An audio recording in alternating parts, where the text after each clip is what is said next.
ara mi ò rí rí mo tún rórí olóńgbò látẹ̀ o ẹ̀yin èèyàn àwọn ìjọba ìpínlẹ̀ Borno wọ́n mà tún ṣe bẹ́bẹ́ pẹ̀rú bẹ́bẹ́ wo ni wọ́n ṣe wọ́n ní gbogbo àwọn repentant terrorists pátápátá pé gbogbo wọn ti lọ́ọ́ fi kùránì wọ́n ti lọ́ọ́ fi búra páwọn ò ní padà lọ sí ẹsẹ̀ àárọ̀ wọn mọ́ nípa Loma Gbebon mọ́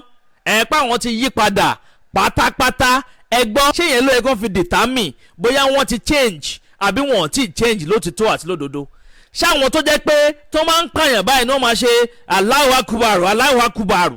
àwọn tí ń pariwo Allahu Akbar níbi tí wọ́n ti ń pa àwọn èèyàn tí wọ́n ń pa nípa àfọ́náfọ́nṣu ṣáwọn ni kùránì jọ lójú torí pé àwọn fi kùránì búra ṣé yẹn ni basis fún wọn láti má padà sẹ́sì àárọ̀ wọn. màá ka àwọn comment kọ̀ọ̀kan fún yín bí àmọ́ ṣáájú àkókò yìí kọ́ ẹ̀yin ẹ̀ wá ń comment kẹ́ máa bá mi like kẹ́sì máa bá mi pín fọ́nrán yìí káàkiri lógúnlógún lọ́gbọ̀nlọ́gbọ̀n kó lè tètè kan ọ̀pọ̀lọpọ̀ àwọn èèyàn lára. tẹ́ ò bá gbàgbé ẹ rí i pé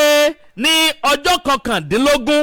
oṣù kẹrin ọdún 2026 làwọn ìjọba federal government ìjọba àpapọ̀ ni wọ́n kéde pé àwọn ti lọ rehabilitate àwọn 744 terrorists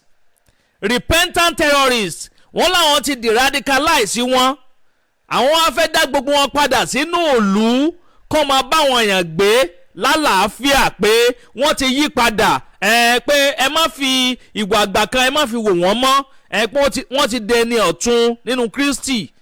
wọ́n ti rehabilitate gbogbo wọn pé wọ́n padà sínú ìlú láti máa ṣiṣẹ́ normal daily routine wọn kó tó di pé wọ́n fìgbà kan lọ darapọ̀ máwọn afẹ̀míṣòfò wọ́n ní wọ́n ti yí padà pọ́nbélé báyìí àmọ́ ìwé ìròyìn The Punch ló Punch lè jáde o tẹ́ bá wo comment section fídíò yẹn ọ̀pọ̀lọpọ̀ àwọn comment ló wà ń bẹ̀ lónírúurú nínú àwọn comment yẹn mẹ́ta péré ni màá kà fún yín ẹ máa gbọ́ nǹkan tí alàgbà ilé sọ. A dog never forgets how to bark even after years of its mouth being locked. Once open it must surely return to its old ways. ó ní ajá ò lè gbàgbé láti máa gbó kò sóhun tó lè mú ajá nú ayé tí ó jẹ́ kó gbàgbé bó ṣe ń gbó torí naturally lajá máa ń gbó.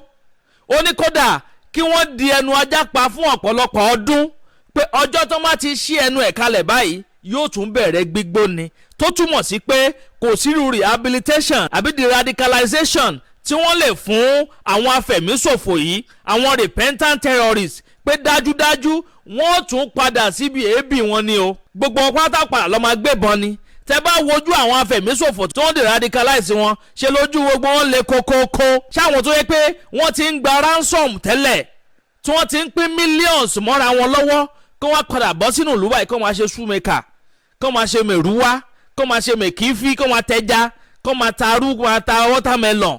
ṣé owó tí wọ́n ń rí ṣe lè compare sáwọn millions wọ́n ti ń rí tẹ́lẹ̀ tí gbogbo nǹkan bá sáfẹ́rẹ́ ká tó ṣẹ́jú pé wọ́n tún padà Loma Gbebon ni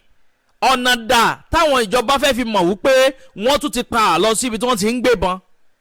ta ló sọ fún yín pé wọn ò mọ ibi tó ti lọ gbébọn mọ́ wọ́n mọ gbogbo bẹ́ẹ̀ inú ìlú tí wọ́n ti ń gbé látijọ́ yìí tí wọ́n fi join terrorism tí wọ́n fi wà nù gbó tó ń ṣiṣẹ́ pẹ̀lú àwọn afẹ̀míṣòfò ẹ wá mú wọn kàkà tó yẹ kẹ́ pa gbogbo wọn dànù kẹ́ yanjú wọn ẹ̀ ń rehabilitate wọn ẹ̀ ń deradicalize wọn eléyìí gbẹnu tán o ẹ tún gbọ́ nǹkan tí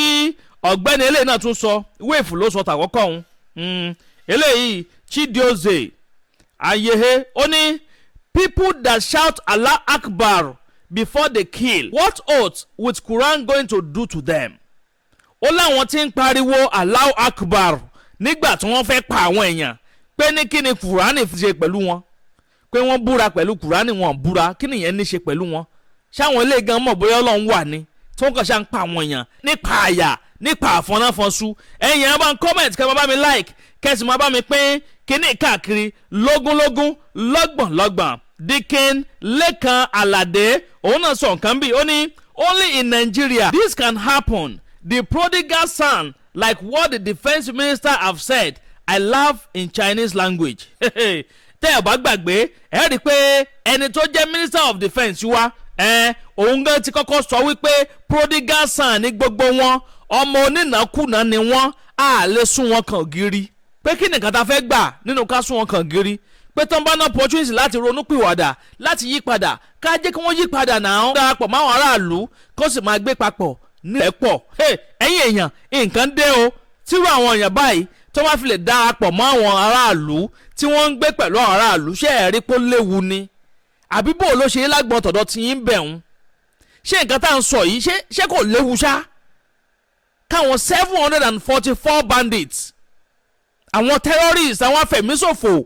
àwọn ajínigbé gbowó lọ́wọ́ ẹni wọ́n ti mọ̀tì fún tẹ̀dọ̀ bó ṣe ń yìnbọn bó ṣe ń jí àwọn èèyàn gbé wọ́n ti mọ àwọn location tí wọ́n lè lọ so easy fáwọn people lákàntí dédé change just like that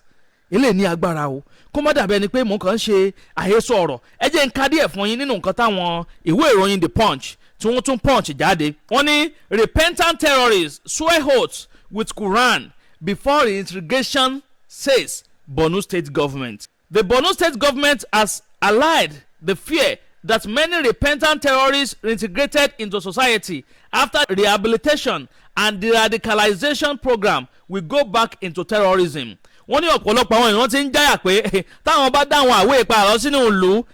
wípé wọ́n tún lè padà lọ di jàǹdùkú o tí wọ́n tún padà máa ṣe bó ṣe ń ṣe tẹ́lẹ̀. Àmọ́ àwọn ìjọba ìpínlẹ̀ Borno wọ́n wá gbé ìgbésẹ̀ akin láti rí dájú pé wọn ò ní padà. Kí ni ìgbésẹ̀ akin tí wọ́n gbé? Wọ́n ní the state government noted that a key part of the program is swearing by the Quran.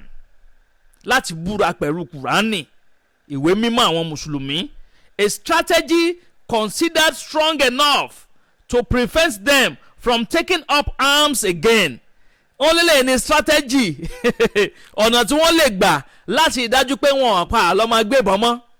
pé tó má ti búra páwọn ò ní ṣe bẹ́ẹ̀ kí gbogbo ègúnnú Kùránì kó jẹ́ tàwọn pé tó má ti búra báyẹn dájúdájú wọ́n ti wà síkíọ̀ pé wọn ò ní pa Loma Gbebon ṣé òkú ń ṣe pé rọ́ ń parọ́ fúnrọ́ ẹ̀yin èèyàn ẹ máa gbọ́ o wọ́n ní the State Commissioner of Women Affairs and the Social Development Suwara Gambo stated this in an interview with its New Central Television heard on Monday, saying, taking an oath with the holy book without adhering to it has implications, she said. When they come to us through all this process of the Borno model, the last thing they do is they take an oath with the Quran. Once you swear by the Quran, you know the implication. Pé wọ́n ti mọ ewu tí ń bẹ nínú bíbúra pẹ̀lú ìwé mímọ́ àwọn Mùsùlùmí ìyún Quran. Only people assume that they will go back to the bush. Well, they may, but they are dead on arrival. Tó túmọ̀ sí pé torí pé wọ́n ti búra yẹn wọ́n ti kú tán láì tí jẹ́ pé wọ́n ní lọ́gán tó bá ti gbé ìgbésẹ̀ pé àwọn fẹ́ padà báyìí dead on arrival ni. Ẹ gbọ́ bó lè ṣe rí lágbọ́n tọ̀dọ̀ tí yín bẹ̀ ń ṣé dead on arrival ni ló ti tú àti lódodo àbí òkè ṣe dead on arrival. Àwọn tó jẹ́ pé ẹ̀mí àwọn èèyàn jọ wọ́n lójú ṣé wọ́n ṣẹ̀ṣẹ̀ fàyè wọn fọ́lọ́run báyìí ni wọ́n ṣẹ̀ṣẹ̀ nígbàgbọ́ nínú Kùránì báyìí àwọn tí wọ́n ti ń study Kùránì bọ̀ láti àìmọye ọdún àwọn tó yẹ pé tó bá ti fẹ́ pààyàn Allahu Akbar Allahu Akbar ni wọ́n máa ṣe ṣerú àkókò báyìí lẹ́yìn lẹ́wọ́ lérò wípé wọ́n yí padà wọ́n máa disguise náà ní pé wọ́n kú ti fẹ́ yọ̀ǹda wa